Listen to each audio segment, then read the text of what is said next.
Bonjour à tous. Depuis 1998 et ma sortie de l'ENSAE, j'ai eu la chance de travailler dans le public, dans le privé et dans la politique. Donc, j'ai travaillé au ministère des Finances sur la politique macroéconomique, dans le privé chez Euler Hermès et Canal+, sur le traitement des grosses bases de données et le marketing. Et en politique, j'ai eu l'honneur d'être députée à l'Assemblée nationale pendant 5 ans. Et depuis 3 ans, je travaille à l'INSEE et je suis secrétaire générale de l'INSEE.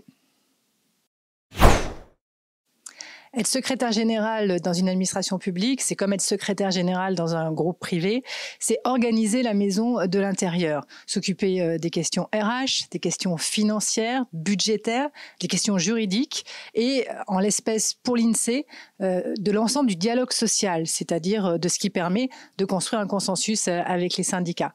Donc c'est faire tourner la maison avec, bien évidemment, une connaissance importante des métiers de la maison. L'ENSAE et la formation de l'ENSAE ont été clés pour mon parcours depuis le début. À l'ENSAE, j'ai appris d'abord à réfléchir à ce que sont les données. Et ça, que ce soit au ministère des Finances ou dans le privé, quand j'ai eu à traiter d'énormes bases de données, c'était très précieux et à vrai dire, c'était indispensable. À l'ENSAE, j'ai aussi appris à réfléchir aux questions de politique économique de manière quantitative. Cela a été extrêmement précieux à l'Assemblée nationale, à la Commission des finances, parce que j'ai eu à travailler sur des décisions de politique économique qui ne pouvaient être justifiées ou refusées que sur la base d'analyses économiques quantitatives. Donc que ce soit sous l'angle de la connaissance de ce qu'est le traitement des données, ou que ce soit sous l'angle plus macroéconomique et la décision politique, la formation de l'ENSAE a été et reste pour moi indispensable dans tout ce que j'ai fait. Qu'est-ce que j'aurais voulu savoir en plus de tout ce que j'ai appris quand j'étais étudiante? Même si on peut avoir raison d'un point de vue technique, il faut encore arriver à convaincre l'ensemble des personnes avec qui on travaille, l'ensemble des personnes avec qui on peut avoir des décisions à prendre.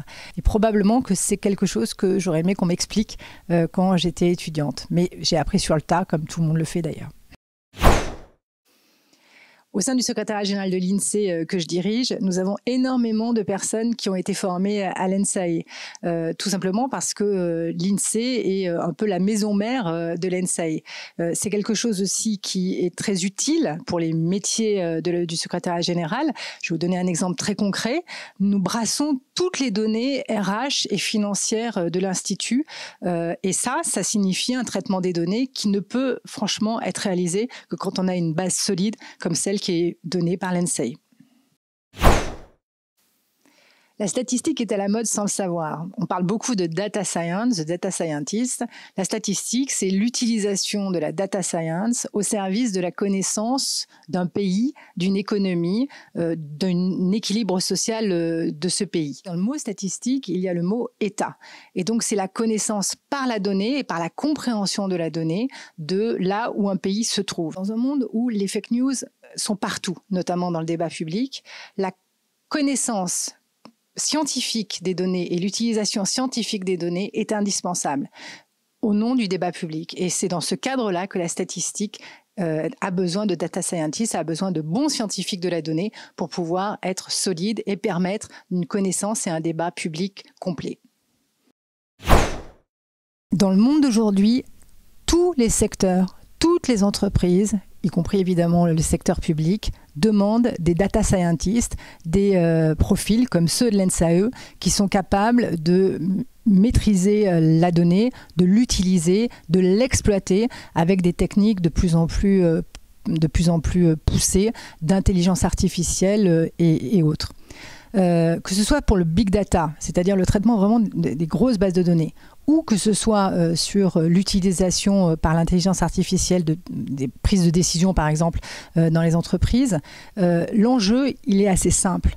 Face à l'énorme montant de données qui arrive tous les jours et qui est en croissance exponentielle, l'enjeu, ça sera la capacité de savoir quelles sont les données qui permettent de créer une valeur ajoutée. Les techniques, on les a. Elles se développent, il faut bien les maîtriser, mais elles existent. Maintenant, la question, c'est celle de l'approche critique. quelles sont les données dont j'ai véritablement besoin et qui m'apportent une valeur ajoutée dans ma décision d'entreprise, dans ma décision de politique publique. Ça, cette capacité à sélectionner les bonnes données, à aller sur les informations utiles, c'est quelque chose qui est beaucoup plus conceptuel encore que la technique vraiment de data science. Et c'est là où on attend des profils aussi pointus que les profils de l'NSAE. J'ai envie de dire aux étudiants et surtout aux étudiantes de l'NSAE actuellement qu'ils doivent se mettre dans la tête que le monde de demain est un monde qui nécessitera beaucoup de capacités d'adaptation.